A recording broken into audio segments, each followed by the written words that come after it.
नमस्कार, सगरमाथा प्राइम समाचारमा स्वागत छ। म प्रसन्न ढुङ्गाना। नमस्कार, म मेनुका श्रेष्ठ। सुरुमा प्रमुख समाचार। प्रधानमन्त्री ओली पतनको बाटोमा पुगेको नेकपा अध्यक्ष दाहालको भनाई। निर्वाचन आयोगले दायाँ बायाँ गरे आन्दोलनको आधी बेरी आउने चेतावनी।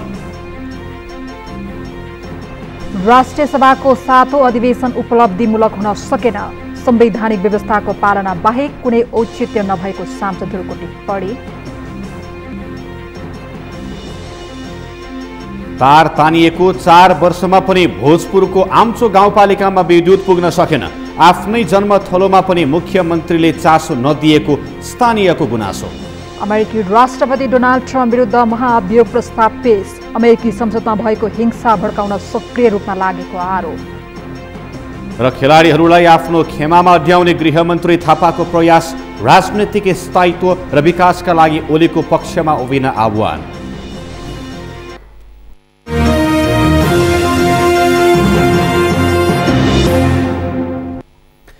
सगरमाथा प्राइम समाचार अब विस्तारमा। प्रतिनिधि सभा विघटनको विरोधमा कला प्रदर्शन गरिएको छ। आज प्रज्ञा प्रतिष्ठानको डबलीमा कलाकारहरूले प्रतिनिधि सभा विघटनको विरोधमा फरक प्रकारले प्रदर्शन गरेका हुन्। नागरिक समाजका अगुवा तथा सर्वसाधारणको उपस्थितिमा प्रतिनिधि सभा विघटनको विरुद्ध कविता, नाटक, चित्र प्रदर्शनी लगायत प्रस्तुत गरिएको थियो। उक्त कार्यक्रममा जनता रोगले ग्रस्त छन्, ओली गफमा मस्त छन्, उखान टुक्का गल्फती, देश होइन तिम्रो सम्पत्ति, संसद विघटन रातारात, देश डुबाउन तिम्रो हात, प्रतिनिधि सभा पुनर्गठन सर्वोच्चले गर सम्बोधन लगायतका नारा लेखिएका प्लेकार्ड सहित कलाकारहरूले प्रस्तुति राखेका थिए।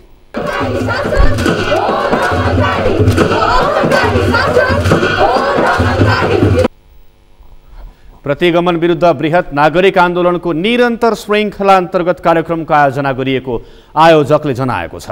विरोध प्रदर्शनीमा सडक नाटक मार्फत मुलुकको वर्तमान अवस्था देखाउन खोजिएको थियो। राष्ट्रिय सभाको 7औं अधिवेशन उपलब्धिमूलक हुन सकेन। पुस 17 गतेदेखि सुरु भएर 26 गते अन्त्य भएको राष्ट्रिय सभाको 7औं अधिवेशनमा जम्मा 4वटा बैठक बसे। यो अधिवेशन अहिलेसम्मकै संसदीय इतिहासमा सबैभन्दा छोटो अधिवेशनको रूपमा रहेको छ। यसका साथै यो अधिवेशन औचित्यपूर्ण पनि हुन सकेन। एक रिपोर्ट। यो अधिवेशनले बैठक सञ्चालन खर्च मात्रै बढायो। एउटा बैठक सञ्चालनका लागि राष्ट्रिय सभा सदस्यको बैठक भत्ता, मर्यादा पालकहरूको व्यवस्थापन, सुरक्षा व्यवस्था, स्वास्थ्य सतर्कता लगायत विभिन्न शीर्षकमा गरी झण्डै 8 लाख रुपैयाँ खर्च हुने संघीय संसद सचिवालयले जनाएको छ। 4वटा बैठकमा 32 लाख रुपैयाँ बढी खर्च भएको देखिन्छ। अधिवेशन सुरु भएर पनि राष्ट्रिय सभा अन्तर्गतका समितिले वर्षभरि गरेका कामहरूको प्रतिवेदनमाथि पनि छलफल हुन सकेन। सरकारले संसद नभएका बेला जारी गरेका अध्यादेशहरू बैठकमा पेश भए, तर त्यसमाथि पनि छलफल पनि हुन सकेन। अधिवेशनको अन्तिम दिन अध्यक्ष गणेश तिमल सिन्हाले प्रस्तुत गर्नुभएको अधिवेशनका कामहरूको विवरणमा सरकारले पेश गरेका अध्यादेशको फेहरिस्त बाहेक केही थिएनन्। अधिवेशन अवधिमा सभामा देखाए बमोजिम 7वटा अध्यादेशहरू पेश भए। 1. संवैधानिक परिषद काम कर्तव्य अधिकार र कार्यविधि सम्बन्धी पहिलो संशोधन अध्यादेश 2077। 2. तेजाब तथा अन्य घातक रासायनिक पदार्थ नियमन अध्यादेश 2077। 3. नेपाल प्रहरी र प्रदेश प्रहरी कार्य सञ्चालन, सुपरिवेक्षण र समन्वय पहिलो संशोधन अध्यादेश 2077। 4. सामाजिक सुरक्षा पहिलो संशोधन अध्यादेश 2077।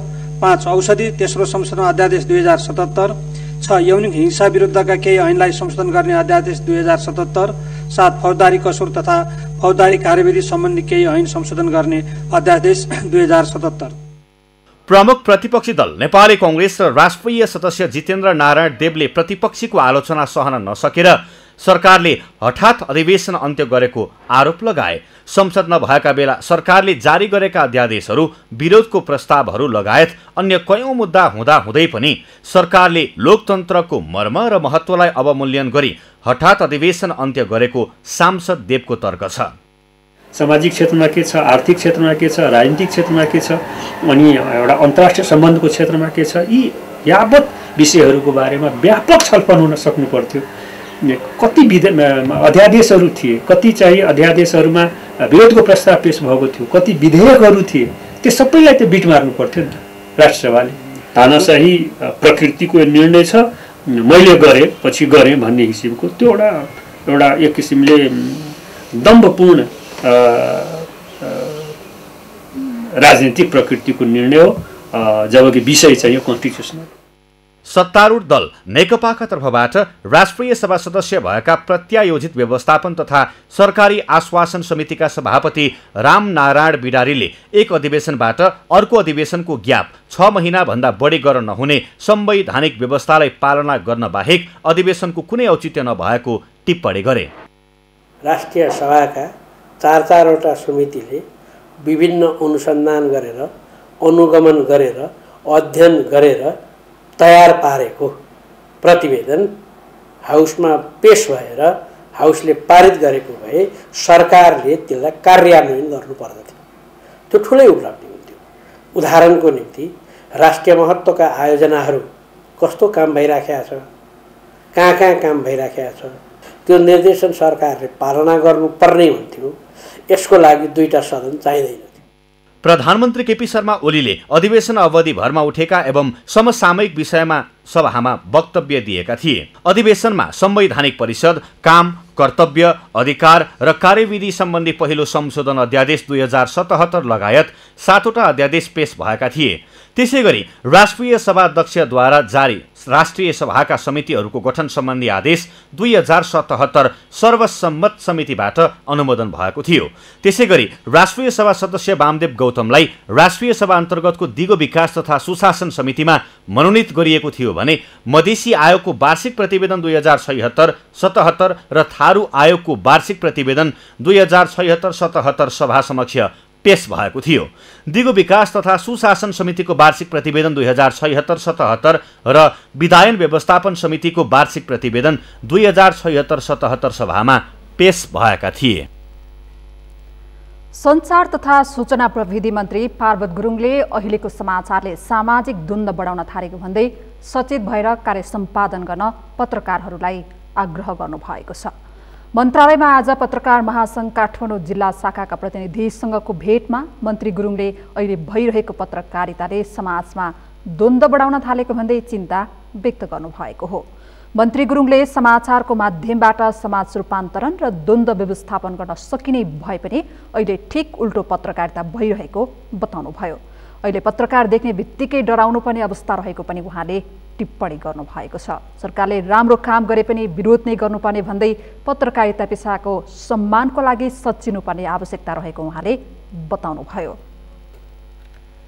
गरेर द्वन्द्व व्यवस्थापनमा पत्रकारिताको भूमिका अहम भूमिका हुन सक्छ। हाम्रो नेपालको पत्रकारहरूको भूमिका के हो भने आगोमा बोलिरहेको छ त्यसमा घिउ थप्ने जस्तो झन् त्यसलाई धम्काएर पुरा तपाईँको चाहिँ त्यसमा चाहिँ रमाएर ताक्ने खालको पत्रकारहरूको भूमिका हुनुभयो।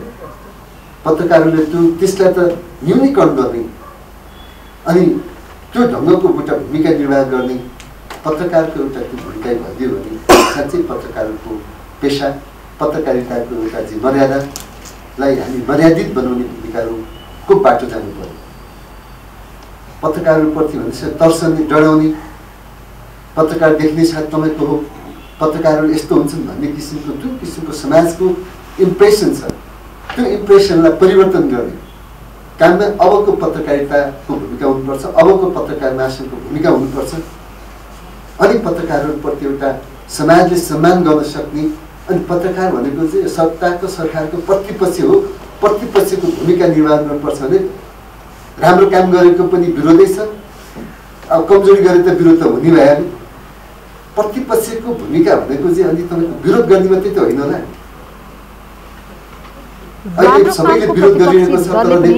गर्ने गरेको भए पनि सञ्चार जगत किन पूर्वाग्रही भएको भन्दै आश्चर्य व्यक्त गर्नुभयो। मन्त्री गुरुङसँगको भेटमा काठमाडौँ शाखाले विभिन्न माग समेटेको 16 बुँदे ध्यानाकर्षण पत्र बुझाएको थियो।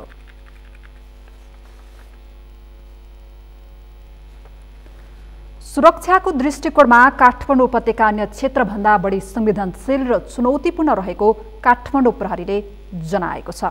देशको सङ्घीय राजधानीका साथै विशिष्ट व्यक्तिहरू बस्ने तथा जनघनत्व पनि बढी भएकाले काठमाडौँको सुरक्षा संवेदनशीलता अधिक रहेको महानगरीय प्रहरी परिसर काठमाडौँका प्रमुख प्रहरी वरिष्ठ परीक्षक अशोक सिंहले बताउनु भएको हो। उहाँका अनुसार काठमाडौँको जनघनत्वले पनि अपराधको दुर्घटनाको दर बढाउँछ। सामान्य विकृतिका कारण ठूला अपराधहरू उत्पन्न भइरहेको पनि उहाँले बताउनुभयो। काठमाडौँको जिल्लाको हकमा मातहतको कुरा गर्नु भने विभिन्न विकृतिबाट सिर्जित अपराध अहिलेको हैन त्यो इन्सिडेन्ट खासै ठुलो भएको हुँदैन, सामान्य विकृतिमा इन्भल्भ भएका हुन्छन्। त्यो विकृतिले ठुलो अपराध निम्ताएको अवस्था छ, ट्रेन्ड चाहिँ त्यो देखिन्छ।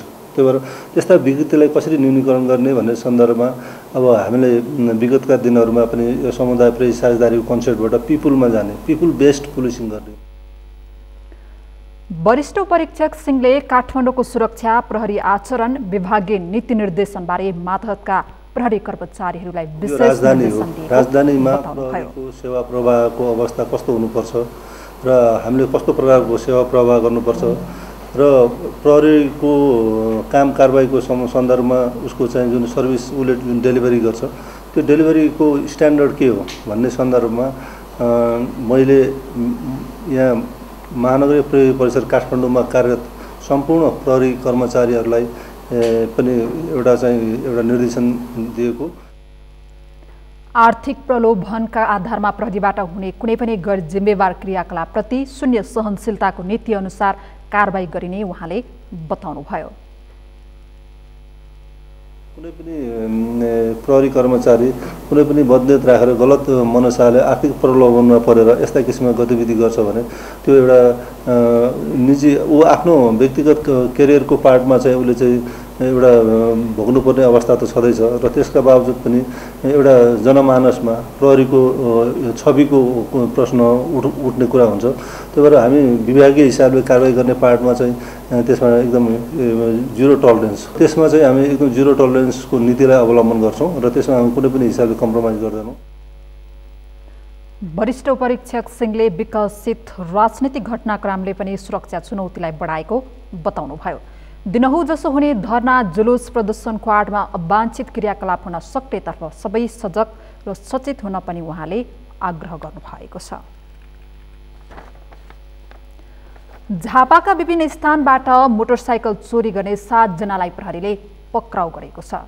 झापाको बिर्ता मोड स्थित इलाका प्रहरी कार्यालयले एकैपटक 14 थान चोरीका मोटरसाइकल र चोरीमा संलग्न 7 जना व्यक्तिलाई पक्राउ गरेको हो। इलाका प्रहरी कार्यालय अनारमणिले चोरी भएका मोटरसाइकल खोजीमा तीव्रता दिएपछि 24 घण्टामा 14टा मोटरसाइकल बरामद गरेको हो। आफ्नो मोटरसाइकल हराएको भन्दै धनीले खोजीका लागि उजुरिदिएपछि प्रहरीले सक्रियता देखाएको थियो। बसेको अवस्थामा पछाडिपट्टि सधैँ राख्ने ठाउँमै राखेको कारणले यहीँबाट तपाईँको चोरी 14 गते राति 11:30मा हटाएकोले गर्दा खोजी गर्दै जाँदाखेरि तपाईँको तानामारी भन्ने ठाउँबाट आएको चेन गेट फुटाएर भित्र मैले डिस्क लक पनि गराएँ। डिस्क लक पनि फुटाएर मैले बाइक भोलि मात्रै थाहा पाएँ। बेलुका 12-1 बजेतिर चोरी भएछ। भोलिपल्ट बिहान मैले बाइक थाहा पाएर मैले इलाका प्रहरी कार्यालय। पक्राउ पर्नेमा अधिकांश माई नगरपालिका इलामका युवा रहेका छन्। उनीहरूको साथबाट प्रहरीले 150 सीसीको 2वटा अपाची, 220 सीसीको 2वटा पल्सर र बाँकी 150 सीसीको पल्सर बरामद गरेको छ। तलास टोली हामीले परिचालन गरेका थियौँ र यो खोजी गर्ने र अनुसन्धान गर्ने क्रममा विभिन्न मितिमा विभिन्न स्थानबाट हामीहरूले झन्डै 14वटा मोटरसाइकल र 1 थान स्कुटर हामीले बरामद गर्न सफल रहेका छौँ र यो चोरी कार्यमा यी मोटरसाइकल चोरी जुन कार्यमा संलग्न जुनै 7 जना व्यक्तिहरूलाई पनि पक्राउ गरेर हामीले आवश्यक कानुनी कारबाहीको दायरामा लिएर आएका छौँ। बिर्तामोडमा डेरा गरी बस्दै आएका उनीहरूले मोटरसाइकल चोरीलाई धन्दा नै बनाएको अनुसन्धानबाट खुलेको प्रहरीले जनाएको छ। सगरमाथा प्राइम समाचारमा अब एकैछिन विश्रामपछि तार तानिएको 4 वर्षमा पनि भोजपुरको आमचोक गाउँपालिकामा विद्युत पुग्न सकेन। आफ्नै जन्मथलोमा पनि मुख्यमन्त्रीले चासो नदिएको स्थानीयको गुनासो। अमेरिकी राष्ट्रपति डोनाल्ड ट्रम्प विरुद्ध महाभियोग प्रस्ताव पेश, अमेरिकी संसदमा भएको हिंसा भड्काउन सक्रिय रूपमा लागेको आरोप। र खेलाडीहरूलाई आफ्नो खेमामा अड्याउने गृहमन्त्री थापाको प्रयास, राजनैतिक स्थायित्व र विकासका लागि ओलीको पक्षमा उभिन आह्वान।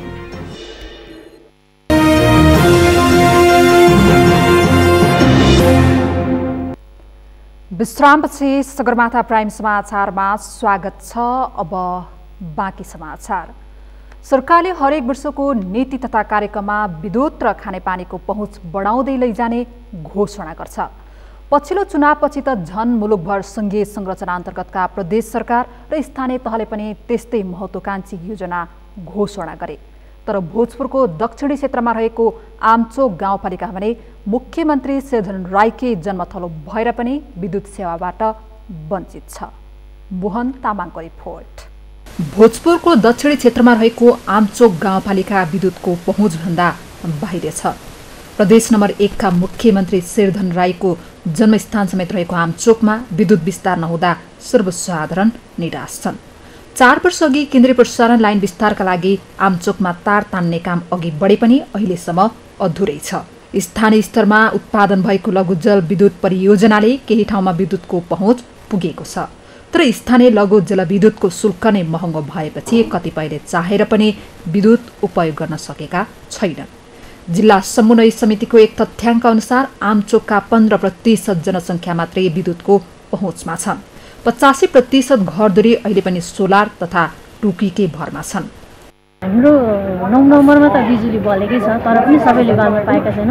बिजुली हाम्रो आफ्नै त्यो स्थानीय जनसमुदायको लगानीमा बलेको त छ, तर पनि त्यो प्राइभेट भएर एकदम महँगो बत्ती बलिरहेको छ। हामीलाई चाहिँ महँगो महसुल तिर्नु परिरहेको छ र केन्द्रीय लाइन भएदेखि चाहिँ हामीलाई सहज हुन्थ्यो। गरिब जनताहरूले पनि बाल्न सक्थ्यो कि त्यहाँ चाहिँ अब सबैले बालेका छैनन्, किनभने अब त्यो जम्मा गर्नुपर्ने पहिलाको धरोटी हुन्छ त्यो जम्मा गर्न सक्दैनन्।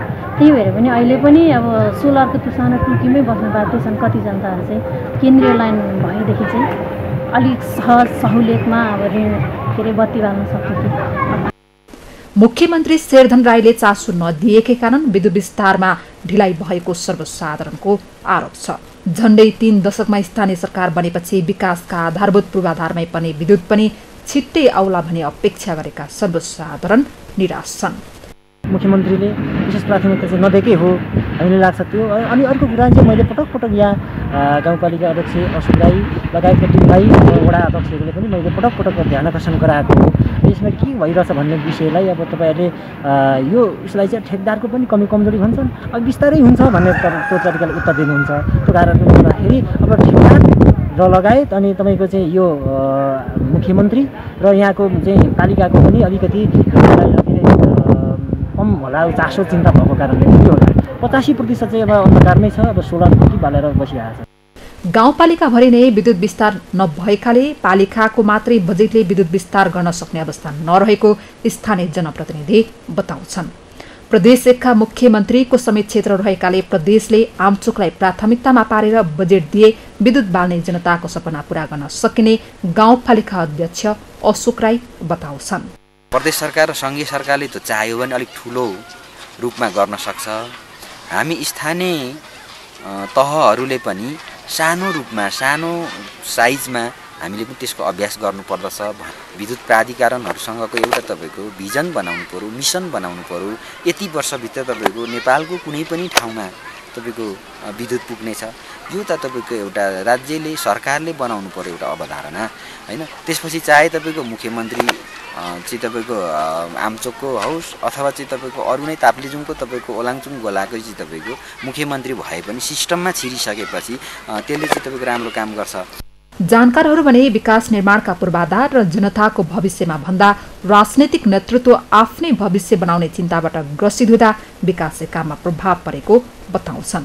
यसर्थ पूर्वाधारका पहुँचमा पुग्ने जनताको भोक मेट्न राजनीतिज्ञले चुनाव ताका गरेको प्रतिबद्धतालाई अब चाहिँ पूरा गर्ने कि? सगरमाथा टेलिभिजनका लागि भोजपुरबाट मोहन तामाङको रिपोर्ट। काली गण्डकी र आसपासका नदीहरूमा निर्माणाधीन जलविद्युत आयोजनाबाट उत्पादित विद्युत केन्द्रीय ग्रिडमा जोड्न म्याग्दीको अन्नपूर्ण गाउँपालिका 3 दानामा सब स्टेसन निर्माण अन्तिम चरणमा पुगेको छ। दाना र पर्वतको खुरकोट सबस्टेसन तथा प्रसारण लाइन म्याग्दीको जलविद्युत विकासको आधार बन्ने देखिएको छ। म्याग्दीबाट सन्तोष गौतमको रिपोर्ट। काली गण्डकी कोरिडोर प्रसारण लाइन आयोजना अन्तर्गत 220 केभी क्षमताको दाना खुरकोट सब स्टेसन र प्रसारण लाइनको संरचना निर्माण गरिएको छ। म्याग्दीको दाना पर्वतको खुरकोटमा 2वटा सब स्टेसन र बीचमा 110 वटा टावर बनाएर 39.6 किलोमिटर तार तान्ने काम सकिएको छ। टावर ठड्याउने, तार तान्ने र सब स्टेसनमा उपकरण जडान सकेर सब स्टेसन 4 र परीक्षणको तयारीमा जुटेको छ। अहिले हामी यो म्याग्दीको दाना र पर्वतको खुरकोटमा अवस्थित सब स्टेसनहरूमा इक्विपमेन्टहरूको टेस्टिङ सफल भएको छ र यसको अन्तिम चरणमा कन्सल्टेन्ट मार्फत पावर ग्रिड कर्पोरेसन कन्सल्टेन्ट मार्फत त्यसको टेस्टिङ भइरहेको छ र यसको समन्वय आयोजना प्रमुख श्री चन्दन कुमार घोषज्यूबाट भइरहेको छ। एसियाली विकास बैंकको सहयोगमा नेपाल विद्युत प्राधिकरणले सन् 2016 देखि सुरु गरेको यो आयोजना लक्ष्यभन्दा 2 वर्ष ढिला सकिएको हो। 2018 को नोभेम्बरमा सम्पन्न गर्ने लक्ष्य राखिएको थियो। आयोजना निर्माणमा 3 अर्ब रुपैयाँ खर्च भएको नेपाल विद्युत प्राधिकरणले जनाएको छ। आयोजना निर्माणसँगै खाली गण्डकी तथा सहायक नदी र मुस्ताङमा जलविद्युत आयोजना निर्माणले गति लिने अपेक्षा गरिएको छ। सबैभन्दा यो हाम्रो अन्नपूर्ण गाउँपालिकामा कुनै पनि लगानीकर्ताहरूले ठुल्ठुलो लगानीकर्ताले विद्युतले गर्दाखेरि यहाँ विद्युतको कटौती नहुने समस्या नहुनेको कारणले अन्नपूर्ण गाउँपालिकामा कसै व्यक्तिले लगानी गर्नु इच्छा छ भने आइदिएमा राम्रो छ र देशलाई पालिकालाई त फाइदा छ देशलाई पनि यसले धेरै राम्रो फाइदा दिनेछ। सब स्टेसनबाट तत्काल 5 मेगावाटको घलेम्दी खोला र 13.6 मेगावाट क्षमताको थापा खोला जलविद्युत आयोजनाको विद्युत केन्द्रीय लाइनमा जोडिने भएका छन्।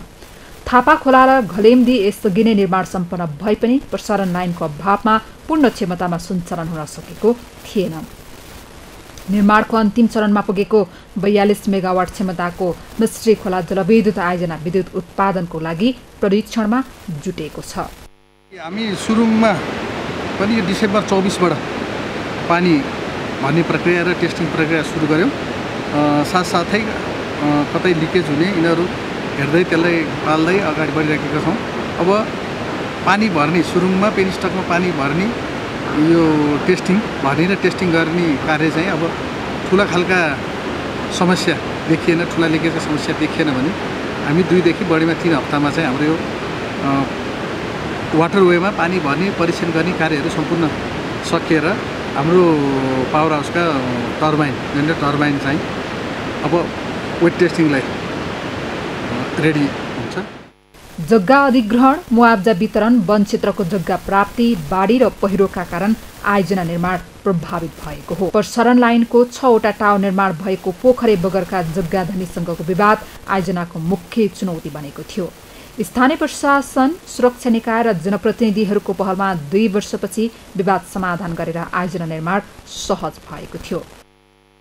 यो चाहिँ समयमा राइट अफ भएका चाहिँ जग्गा र संरचनाहरूको क्षतिपूर्ति निर्धारण र प्रभावितहरूलाई त्यसको वितरणको काम सम्पन्न गरियो र कतिपय स्थानमा चाहिँ स्थानीय स्तरका असन्तुष्टिहरू, मागहरू र त्यसबाट सिर्जित अवरोधहरूलाई चाहिँ विभिन्न प्रकारका मिटिङहरू, छलफलहरू, स्थलगत अनुगमनहरू र चाहिँ तपाईँको प्रभावितहरूसँगको चाहिँ घनीभूत उपस्थितिमा भएका चाहिँ हाम्रा विचार विमर्शहरू समेतको चाहिँ आधारमा हामीले चाहिँ उहाँहरूलाई चाहिँ यो आयोजनाप्रति चाहिँ सकारात्मक चाहिँ रूपमा चाहिँ हामीले उहाँलाई चाहिँ सकारात्मक बनायौँ र आयोजना चाहिँ करिब अब सम्पन्न हुने अवस्थामा आइपुगेको छ। अन्नपूर्ण गाउँपालिकाको नार्च्याङमा 110 मेगावाट क्षमताको निलगिरी र निलगिरी क्यास्केट 14 मेगावाट क्षमताको घारखोला र 6 मेगावाट क्षमताको रेले खोला जलविद्युत आयोजना निर्माणाधीन अवस्थामा छन्। 164 मेगावाट क्षमताको कालीगण्डकी गर्ज, 4 मेगावाटको रूपसे खोला, 53.53 मेगावाट क्षमताको मध्य कालीगण्डकी जलविद्युत आयोजना निर्माणको तयारीमा छन्। सब स्टेसन र प्रसारण लाइन कुरेर बसेका यी आयोजना निर्माणले गति लिने अपेक्षा गरिएको छ। सगरमाथा टेलिभिजनका लागि म्याग्दीबाट सन्तोष गौतमको रिपोर्ट। कोरोना संक्रमणका कारण पछिल्लो 24 घण्टामा थप 5 जनाको मृत्यु भएको छ। स्वास्थ्य तथा जनसङ्ख्या मन्त्रालयले जनाएअनुसार कोरोना संक्रमणका कारण पछिल्लो 24 घण्टामा मृत्यु हुनेको सङ्ख्या 5 पुगेको हो। यो सँगै हालसम्म मृत्यु हुनेको कुल सङ्ख्या 1932 पुगेको छ। 430 जनामा कोरोना संक्रमण पुष्टि भएको छ। यो सँगै हालसम्म संक्रमितहरूको कुल सङ्ख्या 2,65,698 पुगेको छ। देशभर सक्रिय संक्रमितको सङ्ख्या 4,408 पुगेको छ। त्यसैगरी थप 390 जना कोरोना संक्रमणबाट मुक्त भएका छन्। यो सँगै हालसम्म निको हुनेको सङ्ख्या 2,59,358 पुगेको छ। त्यसैगरी पछिल्लो 24 घण्टामा 5,300 जनाको PCR परीक्षण भएको छ, जसअनुसार हालसम्म 19,92,855 जनाको PCR परीक्षण सम्पन्न भएको छ। हालसम्म 4,408 जना आइसोलेसनमा रहेका छन् भने 237 जना क्वारेन्टाइनमा छन्।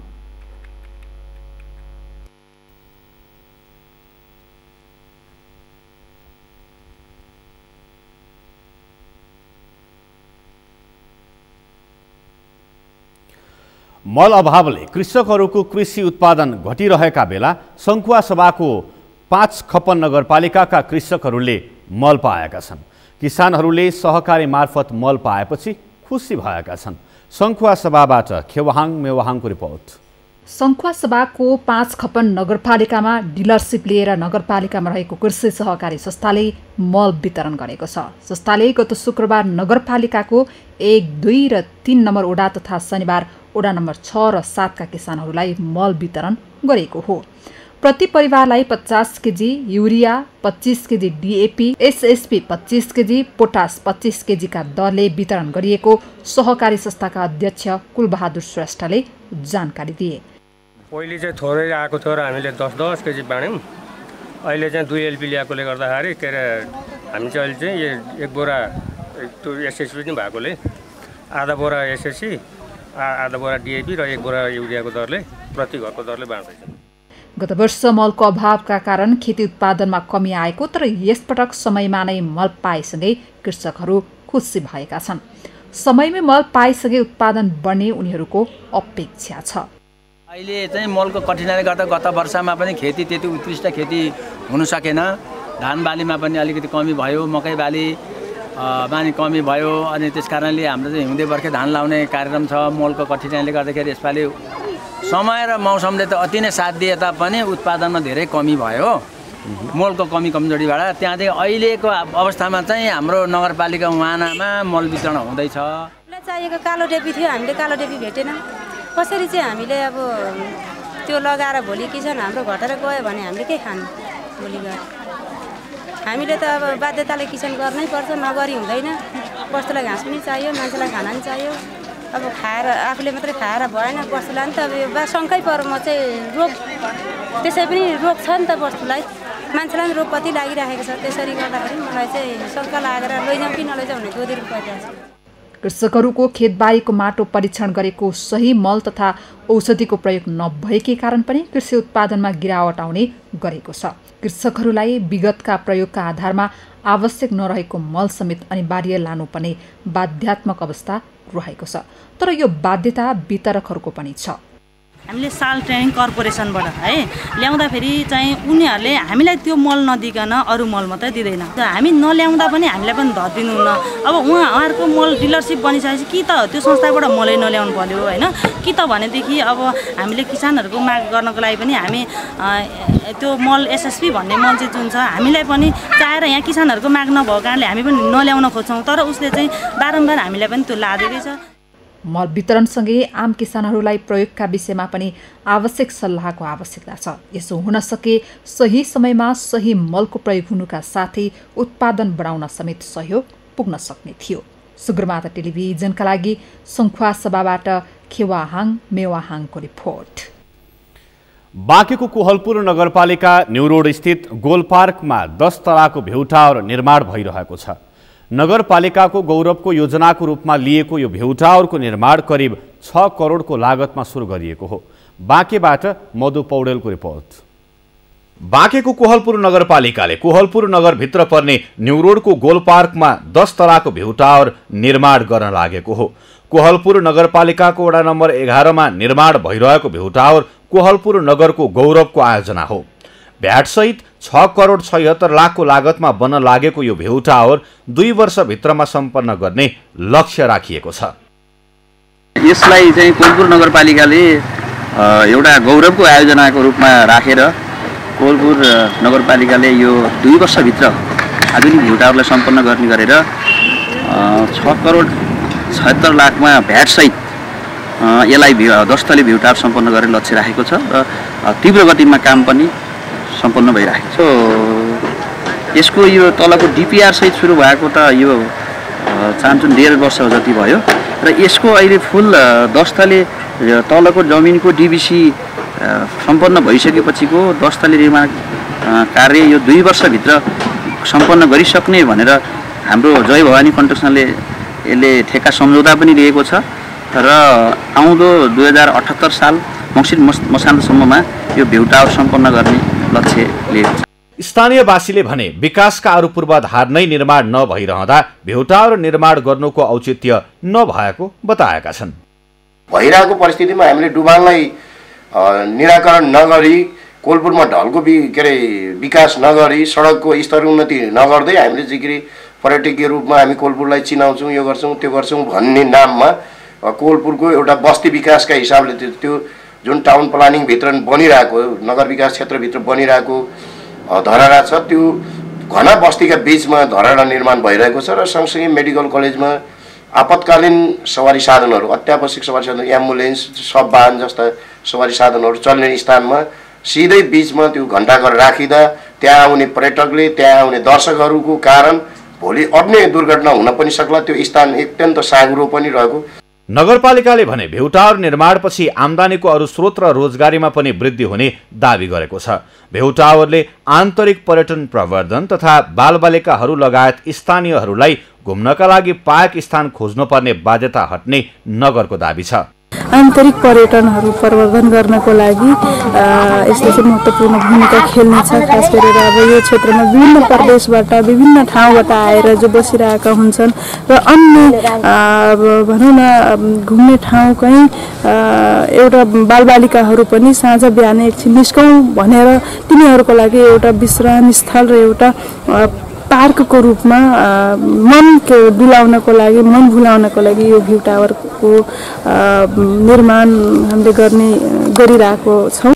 जानकारहरू भने करोडौंको लगानीमा भ्यू टावर बन्दै गर्दा स्थानीय सरकारका कति विषय सम्बोधन भए भन्ने कुराको लेखाजोखा गर्नु पनि स्थानीय तहको दायित्व भएको बताउँछन्। सगरमाथा टेलिभिजनका लागि बाँकेबाट मधु पौडेलको रिपोर्ट। भोजपुरका कतिपय ऐतिहासिक क्षेत्रहरू संरक्षण अभावमा नासिने अवस्थामा पुगेका छन्। यस्तै नासिने अवस्थामा पुगेको एउटा पोखरी भोजपुरको हतुवागढीमा छ। हतुवागढी गाउँपालिकाको केन्द्र घोडेटार बजारमा रहेको ऐतिहासिक भविष्यवक्ता पोखरी संरक्षणको पर्खाइमा छ। मोहन तामाङको रिपोर्ट। भोजपुरको दक्षिणी क्षेत्रमा पर्ने हतुवागढी गाउँपालिकाको केन्द्र घोडेटार बजारमा अवस्थित ऐतिहासिक भविष्यवक्ता पोखरी जीर्ण अवस्थामा पुगेको छ। 2224 राज्य हुँदा किराँतहरूको हतुवागढी दरबार रहेको यस क्षेत्रमा रहेको यही पोखरीबाट राजाहरूले भविष्य पत्ता लगाउने गरेको बताइन्छ। राजाहरूले त्यस्ताका पोखरीमा भएको पानीको रङले भविष्य पत्ता लगाउने किम्बदन्ती छ। किराँत राज्यमा सङ्कट पर्न लाग्दा पानीको रङ रातो हुने र कुनै शुभ खबर आउन लाग्दा दुध जस्तो सेतो रङ हुने किम्बदन्तीहरू छ। तर यो ऐतिहासिक पक्षसँग जोडेको यही पोखरी अहिले भने जीर्ण अवस्थामा छ। अब किम्बदन्तीमा के भन्दाखेरि जब अरू राष्ट्रमा अब यो लडाइँ हुनु आँटो भने यहाँ रातो देखिन्थ्यो भन्ने कुरो किम्बदन्ती चाहिँ सुनिएको। यो चाहिँ के भन्दाखेरि को जनताहरू राख्ने भन्ने कुरो भयो, यहाँ भलिबल ग्राउन्ड बनाउने भन्ने स्कुलको भयो क्या। अनि त्यो तनावमा गर्दाखेरि यो पोखरी चाहिँ खोलेर पठाएको। हामी पनि कलेजबाट यहाँ आयौँ, संरक्षण गर्नुपर्छ भन्ने कुरो अब भित्रभित्र राति आएर कन्भिन्स गरियो। अनि त्यो खोलेर त पठायो अनि स्थगित भएर त्यतिकै रहेको छ। अहिले पालिकाले त संरक्षण गर्ने त कुरो भएन। यो त के भन्दाखेरि अब पुच्छरले कुकुर चाहिँ हल्लाएको छ। पहिला पोखरीको आकार बृहत रहेकोमा अहिले बस्ती विस्तारले पोखरी अतिक्रमणमा परेको छ। पोखरीको आकार सानो भइसक्दा पनि गाउँपालिकाले चासो नदिँदा संरक्षणको पहल भएको छैन। पोखरी संरक्षणका लागि गाउँपालिकाले छुट्याएको बजेट समेत कर्मचारी अभावको कारण देखाउँदै काम नगरेको आरोप छ। भविष्यवक्ता पोखरी जहाँ चाहिँ यो त्यति बेलाको अनुसार चाहिँ यो ठुलो पोखरी थियो, अहिले सानो भएर चाहिँ अब यो अतिक्रमित भएको छ। त्यति बेला चाहिँ अब यहाँको किराँती राजाहरूले त्यति जस्तो पानीको रङ हेरेर एउटा भविष्यवक्ता होइन भविष्य हेर्ने गर्दथे अरे। जस्तो चाहिँ कुनै बेला यो किराँत राज्यमा चाहिँ लडाइँहरू हुने अवस्थाहरू भयो भने, कहीँबाट आक्रमणको सङ्केतहरू भयो भने त्यो पानी चाहिँ पानीको रङ स्वतः चाहिँ रातो रङको होइन रगत मिसिए जस्तो देखिने, प्राकृतिक रूपमै कि त्यस्तो देखिने उहाँहरूको अनुसार त्यो र शान्ति अवस्था जस्तो चाहिँ सुख एउटा चाहिँ हर्षोल्लास त्यस्तो छाउने अवस्था छ भने, अझै विशेष गरी त्यस्तो अवस्था छाउने जुन सामान्यभन्दा फरक खुसीहरू आउनेवाला छ भने पानीको रङ चाहिँ दुध मिसिएको जस्तो सेतो रङ नेचुरल्ली त्यो हुने। हतुवागढी गाउँपालिकाले भने पोखरीको ऐतिहासिक पक्ष ननासिने गरी जीर्णोद्धारमा जुटेको जनाएको छ। त्यसका लागि अहिले डिपिआर निर्माणको क्रममा रहेको स्थानीय जनप्रतिनिधि बताउँछन्। अब यसको कुरा चाहिँ कस्तो आउँछ भन्ने कुरा त्यसको अन्तर्क्रिया छलफल पनि हाम्रो कार्यपालिकासँग हुने रहेछ होइन। त्यही बेला यसलाई कस्तो बनाउने होइन भनेर उहाँहरूले पनि एउटा आकार एउटा रूप दिएर अब खास चाहिँ यहाँको इतिहासका कुराहरूलाई एकदम चाहिँ हिजो यो के कुराले भविष्यवक्ता भयो भन्ने कुरालाई चाहिँ समेटेरै त्यसको आकार दिने भनेको छ क्या। त्यसमा चाहिँ त्यसको इतिहासको पहिचान पनि दिँदै त्यसलाई त्यो खालको आकारमा लाने ढाल्ने भन्ने गाउँपालिकाको सोच होइन। कार्यपालिकाले गरेको निर्णय पनि त्यही छ र अब त्यो डिपिआर गर्नेहरूले अब त्यसलाई चाहिँ त्यसमा आधारित भएर बनाएर ल्याउँछ। त्यसपछि फेरि एकचोटि अन्तर्क्रिया हुन्छ, त्यसमा केही थपगढ गर्नुपर्ने कुराहरू कार्यपालिकाले यसलाई चाहिँ यसरी यसको सङ्केत यो हो होइन। हिजो चाहिँ नि यो हिसाबले यो चाहिँ चर्चामा थियो। कला संस्कृति र सम्पदा मुलुकका सम्पत्ति हुन्। यसको संरक्षणको अपनत्व स्थानीय तहले लिन जरुरी छ।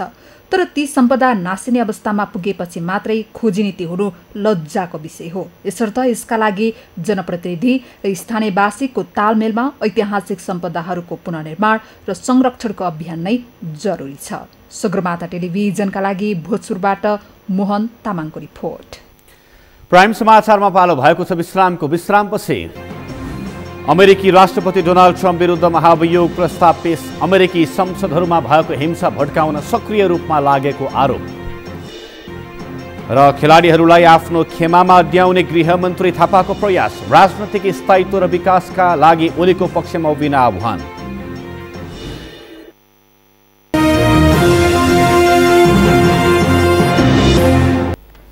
यो सँगै हामी सगरमाथा प्राइम समाचारको अन्त्यमा छौँ। अन्त्यमा प्रमुख समाचार फेरि एकपटक।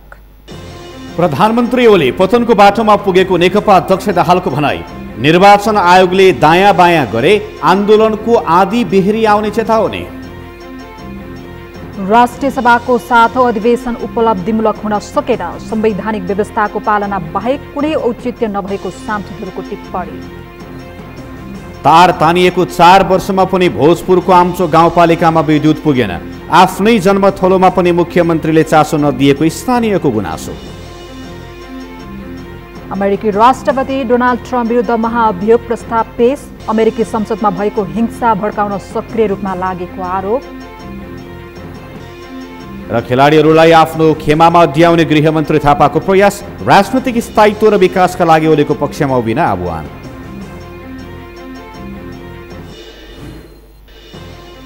हौस् त सगरमाथा प्राइम समाचार अहिलेलाई सकियो। तपाईँ समाचार बुलेटिनका साथै सगरमाथा टेलिभिजनका सम्पूर्ण कार्यक्रम www.sagarmatha.tv-मा पनि पढ्न र हेर्न सक्नुहुनेछ।